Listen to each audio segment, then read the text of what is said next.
Dans Smart Tech, je reçois aujourd'hui un joyau français, acteur mondial des solutions de traitement d'images satellites pour les agences de renseignement. Bonjour Renaud Alliou. Bonjour. Merci d'être avec nous. Vous êtes le cofondateur de cette pépite, directeur technique aussi donc de Preligens. Preligens qui s'intéresse plus particulièrement à ce secteur de la défense et des agences de renseignement. Pourquoi avoir choisi déjà cette clientèle très particulière ? Alors, bonjour, merci déjà de me recevoir. Alors, pourquoi cette clientèle ? C'est une clientèle qui, déjà, qui nous passionne en termes de mission, donc que ce soit avec mon associé ou avec maintenant toutes les personnes de la boîte. On a à peu près 200 ingénieurs et on recrute encore. C'est-à-dire en termes de mission, qu'est-ce que vous y trouvez ? Parce qu'il y en a d'autres qui pourraient trouver ça plutôt très inquiétant de mettre au service du renseignement et de la défense des outils de plus en plus perfectionnés, intelligents. On y trouve un sens et on pense que du coup nos technologies sont utiles et servent. Et en particulier dans le contexte actuel, on voit que la défense européenne, la souveraineté, c'est des choses importantes. Et donc on met notre pierre à cet édifice, à notre sens. Et aussi parce que c'est des gens qui ont beaucoup de problèmes. C'est-à-dire que, alors on parle en tech, on parle de problèmes. C'est avec ça qu'on commence notre start-up. Ouais. Ils ont beaucoup de données. Ils viennent avec de plus en plus de capteurs. On achète des satellites, des drones, des avions. Il faut des humains pour traiter ce mur de ces données. Et les humains, c'est pas extensible à l'infini. Les budgets non plus. Donc c'est là où l'intelligence artificielle va aider à prendre des meilleures décisions, aider à faire de l'analyse, aider à avoir une meilleure vision stratégique du monde. Pour éventuellement remonter la bonne décision. Alors si on précise un petit peu davantage la technologie qui est proposée par Preligens, donc c'est de l'analyse de données géospatiales par une IA, c'est-à-dire vous récupérez des données des satellites ? Alors on est fournisseur de logiciels, on fournit des logiciels qui embarquent de l'IA pour des données satellites, on commence à les même maintenant traiter d'autres données. Et pour vous donner un exemple, notre premier produit satellite, c'est-à-dire qu'il y a plein de sites dans le monde qui sont intéressants pour le renseignement, des bases militaires, des ports, des choses comme ça. Et faut regarder en permanence ce qui se passe sur ces endroits. Oui. Et du coup, nos IA vont compter par exemple les bateaux, les avions, les voitures, et pouvoir renvoyer des alertes quand il se passe quelque chose d'intéressant ou de pas normal. Donc typiquement, je ne sais pas, un sous-marin qui est en train de charger de la nourriture, c'est un événement assez intéressant, c'est-à-dire qu'il va sûrement partir en mer. Là, on va renvoyer une alerte, on va dire à l'analyste, attention, ici il se passe quelque chose d'intéressant. Et donc dans tout son flux de données, il va pouvoir aller se focaliser là où il y a de l'action, où il y a de l'événement intéressant. Il va pouvoir prioriser en fait ses tâches. Mais c'est toujours l'humain qui met l'analyse, c'est toujours l'humain qui met l'intelligence à la fin. Mais c'est le logiciel qui lui sonne l'alerte. Voilà, qui le priorise. Et vous pouvez récupérer les données de n'importe quel satellite, dans quel cadre, qu'est-ce qu'on peut ou non collecter comme data ? Alors nous, on n'est pas fournisseur de renseignements, on va vraiment fournir les logiciels. Donc nous, on utilise des données satellites commerciales de Airbus ou de Maxar pour entraîner, développer nos solutions. Par contre, après, on fournit les plateformes et les logiciels qui sont chez le client. Et là, il va pouvoir mettre ses flux de données et un peu n'importe quel flux, que ce soit des flux, on va dire, ce qu'on appelle souverains, donc des satellites espions français, dans le cadre des Français, ou des flux commerciaux à Airbus, s'ils achètent ces satellites, ces images-là. Donc, toute la partie choix stratégique reste du côté de votre client, finalement, de votre client final. Mais quelle est votre vision, vous, sur les progrès technologiques aujourd'hui mis à disposition de ces agences de renseignement ? Dans quel sens ça évolue et qu'est-ce qu'on peut présumer de l'avenir ? Alors, ce qu'on peut présumer, c'est qu'il va y avoir, comme dans la sphère civile, de plus en plus de données, de toutes sortes. Donc là, on parle d'images, mais c'est vrai que c'est pareil pour des données qui peuvent être, par exemple, des données, ce qu'on appelle électromagnétiques, c'est pareil pour des données texte, c'est pareil pour même des données simplement, ce que le monde appelle open source, donc c'est-à-dire les news, les flux de réseaux sociaux, Twitter.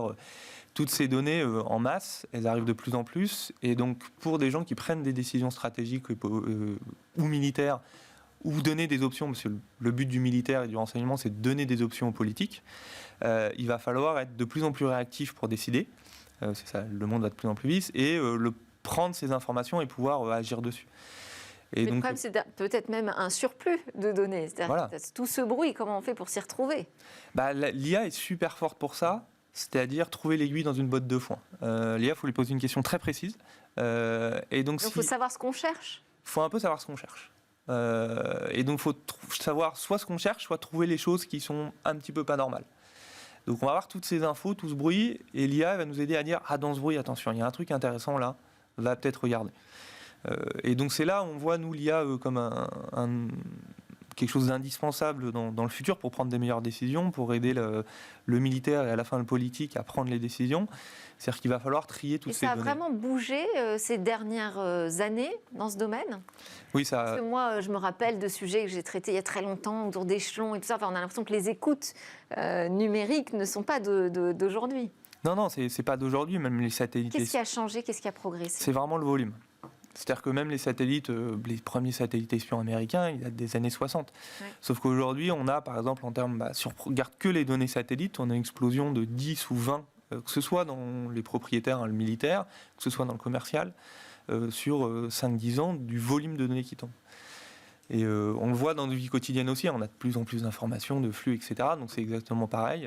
C'est vraiment l'explosion du volume qui change. Et puis alors, un des points très importants, c'est d'être maître entièrement de sa technologie. Alors, je sais que vous avez un doctorat en astrophysique, près de 10 ans d'expérience en calcul scientifique et télédétection. Est-ce qu'on peut dire pour autant que chez Preligens, tout est 100% made in France ?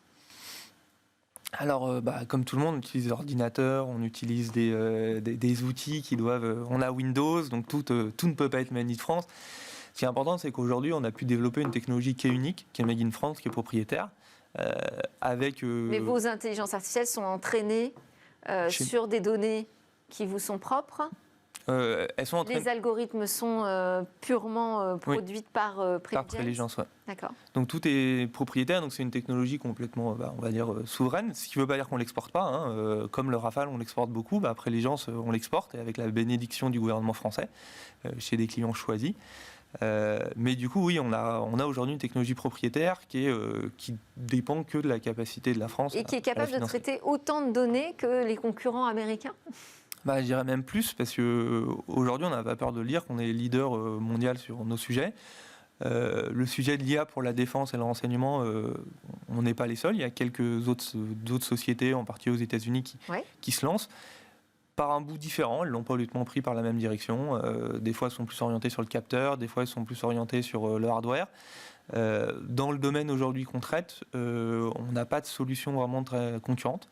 Ce qui est prouvé aussi par le fait qu'on travaille avec des organismes internationaux comme l'OTAN, comme on travaille aux États-Unis aussi, et où on arrive à avoir une différenciation. Après, tout le sujet, c'est de vous protéger, finalement. Et pour ça, on a trouvé une solution. C'est qu'on a mis le ministère des Armées dans l'actionnariat de Preligens. C'est une forme de protectionnisme ? Je ne sais pas si c'est une forme de protectionnisme, c'est une forme d'acter un partenariat. C'est-à-dire, de toute façon, on est aujourd'hui très proche du ministère, on l'est depuis un peu le début, et donc on va dire, on reste une société privée. Mais de toute façon, comme Dassault, comme Thales, ce qu'on fait se fait en bonne entente avec le gouvernement français. Après, pour nous, le meilleur du protectionnisme, c'est quand même d'être très bon. Et si on arrive à être leader, que ce soit technologique, que ce soit aussi business, d'être le premier, c'est un moyen d'être protectionniste ou d'être souverain. Et la commande publique, quand même. Et la commande publique, bien entendu. La commande publique. Bon, et il y a aussi la question des talents. À chaque fois qu'on reçoit des deep tech, donc qui peuvent vraiment changer la donne technologiquement, se pose cette question du recrutement des talents. Comment est-ce que vous trouvez cette solution ?